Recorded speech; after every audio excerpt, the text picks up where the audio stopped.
I don't want to give up biking with all my friends. Adventure. People coming all over the country just to ride, coming into town for the whole week.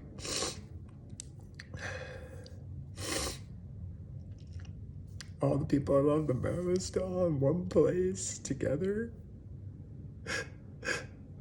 I don't want to do that. I don't want to miss out. It's my thing. I organized it. I should be there.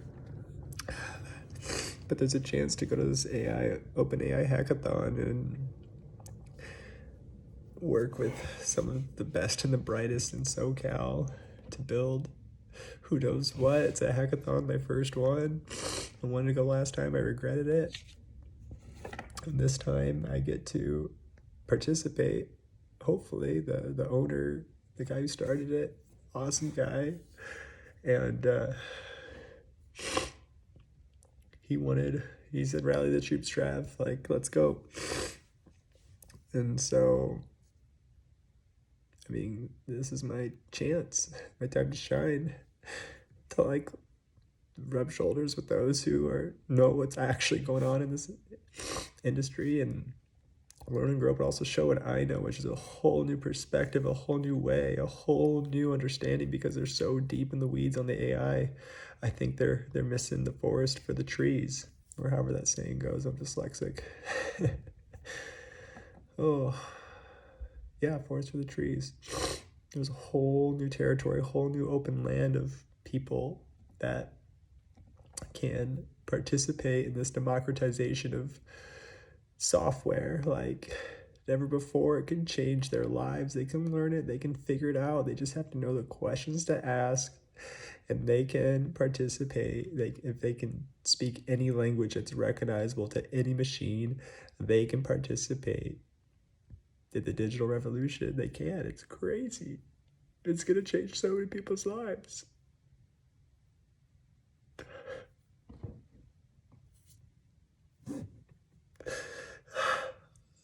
So it's like, I can't go to this bike ride with my friends. But maybe I'm blowing it out of proportion. But I've seen myself, I've seen the writing on the wall, I've heard the voices. I've had conversations, Mark Andreessen, I don't know, there's just so many people I've had so many conversations with, putting the pieces together.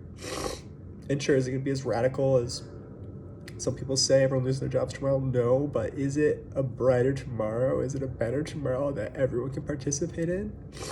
The mass distribution and democratization of digital goods, no longer gatekept by tech companies building moats for the last 10 years, just owning their corner, like a bad blood vessel, just becoming cathartic. I don't even know if that's the right word. There's, like, I never understood blue ocean strategy or whatever, because it's like, I've never seen it blue, but now it's as blue as it's ever been, and we gotta go. There will be so much disruption, from voice to operator to learning to automation to low code to just the continued scaling of AI. All these developers, the risks of building are lower than they've ever been, and I always heard that before, and I kind of believed it, but I didn't believe it enough to take action. Like, literally just use these tools and see how good they are, and your mind will be blown. There are barriers that I was willing to commit 100 hours of work to do to figure out how to solve a problem, and I never did because I just couldn't stick with it. But now, like, you can in a prompt, and not only that, you can prompt again, again, and again, and again after. And sure, does it build enterprise apps the way we know them? No, but guess what? Enterprise apps the way we know them are fragile AF. Like, they don't have entire infrastructure supporting the whole system. Like, they do ish, but not micro apps. And so it gets, in order to unlock these problems, you have to have so much investment for these organizations to go after these problems. And now you can. You don't need $1 million in funding. This is why Y Combinator's ramping up the marketing for, hey, we're the ones to give you funding to go. Because you know what? Like technically they don't you maybe don't even need them. Maybe you do for the biggest problems, but for you to add value to society in the ways that you see fit to take care of your people, your community, start a hyper local digital SaaS. Find a problem, find people around you with problems that you can help, but you can't help them if you don't learn, you don't try, you don't do. So just spend an hour a day or a week or however long you can and try these tools. I tell you, 10 minutes, 10 minutes, and you can do things you've never been able to do before. It's just stupid. It's stupid, and no one wants you to know. And do I have advantages? Yes, I'm a generalist. I'm a product manager. But my career has stunted the last, what, like 4 years? I've been trying to get a new job. I couldn't. This market has been terrible. Like, so bad. Like everyone says, oh yeah, stay in your harbor. I don't want to stay in my harbor. I'm a galaxy explorer. I'm not staying on the coast. Like, let me out, let me go. And so, oh, dude, just pent up potential of people within organizations who are bright, who are talented, who are smart, who are so capable, can't even find a job in our economy. Are you kidding me? Are you kidding me? You don't need them anymore to take care of your own. You don't need the big organizations. If you want the status, go for it. If you want the name on your resume, go for it. I want family. I want kids. I want wholeness. Like, I want a lifestyle that I enjoy. I want to work with people that I love. I want to help people and actually see the joy on their face when I solve their problem. You know, and this is a first world problem, but my roommate, he's like, dude, I have all these emails that take me 8 hours a week to do. I'm like, how do I was like, dude, I could automate these 5 emails, and if you're saying that would save you 6 hours a week. That's 6 hours more a week of biking. You know what?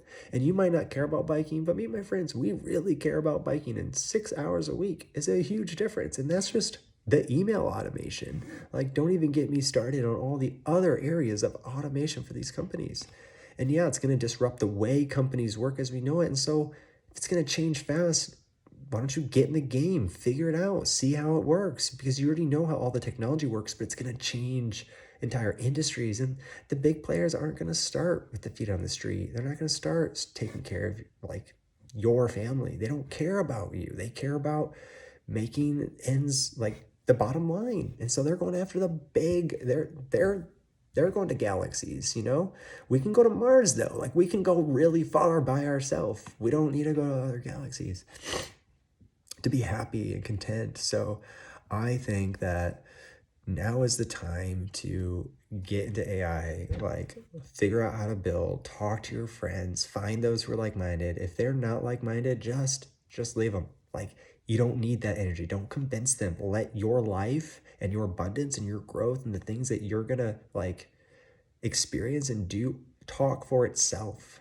Just put your head down, your hand down, and get to work, because I think there's a change coming. I think there's a huge change coming, and I want to be a part of it. So if you're someone like me who, wow, wants to be a part of the future, if you have questions, I'm happy to share how I've come to these conclusions. But the biggest one is this. Listen to Sam Altman. Controversial, I know, blah, blah, blah, all the sides, but just hear me out. Sam Altman is, as we know, the CEO of OpenAI. OpenAI is, obviously, we know, the fastest growing startup in the history of mankind. Like, from 0 to 1 billion, or whatever users they got overnight, dollars of business and revenue, whatever. Like, they are single-handedly the fastest, highest trajectory startup that we've ever seen, ever. Okay, and now, well, what's Sam's background? Sam's background is the founder of Y Combinator. And, you know, I tell people this, or not, sorry, I will fact check myself. Sam Altman's background. My credibility is going away really fast.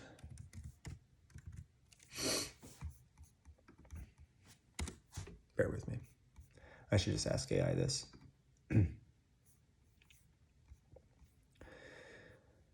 He dropped out of Stanford University. He joined Y Combinator, a startup accelerator. It was its president from 2014 to 2019. So for 5 years, he got to plant the seeds into the garden of this startup incubator. He got to see experimentally what makes these companies grow, what makes them die, like a farmer, right? Like he literally saw some, like many hundreds, maybe thousands die, and a handful spring life.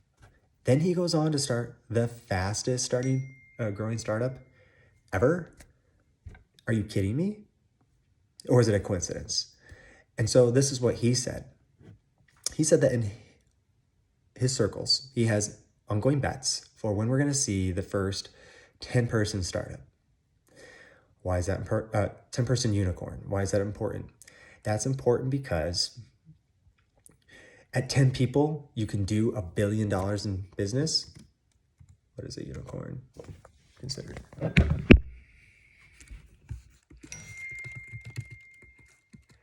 Status. Like, what is the unicorn status?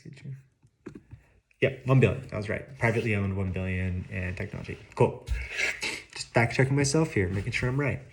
So, 10 people can do $1 billion in business. 10 people. Okay. He says we also will have a bet out for 1 person unicorn, $1 billion in business.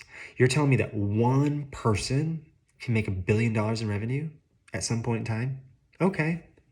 What if I pick my 10 best friends and we just, maybe I can't, but maybe me and 10 friends could go after $1 billion total addressable market? Because guess what?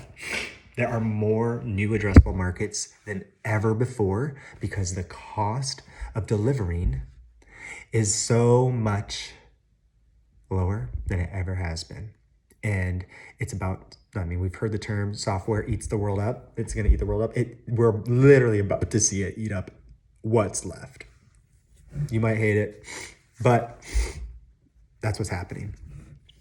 So that's my logic. We're going to see organizations that have the best and the brightest keep going and absolutely advance the frontier of technology. But for the rest of us who maybe never made it to the top of the dog pile in this disruption cycle, have a chance to figure out what's next, to ride the wave to the next ceiling. And there's more opportunity than ever for those who are semi-technical, have been around, understand things, but also just more than anything, willing to try and are curious. It's crazy. You can learn a lot. Your rate of learning right now can be faster than anyone else, especially your peers. If you're talking all day, every day to various AI systems to extract information for the sake of your learning and growth, you will learn at a 10x rate, 100x rate, like through following your own curiosity intensely. You can serve yourself the information, the tools. You can figure it out. Like you can figure it out with yourself and AI for yourself and for your family. Like you can do that. That's my dream right now. I've been hunting for a job for a year. I've paid a VA to do 800 applications. I'll fact check myself. I've probably done over 800 applications in the last year and a half. My VA did, I think, about 500 of them or 400 to double check this spreadsheet. But yeah, networking, events, all the things, no luck. And I talked to people who were heads of product and now they're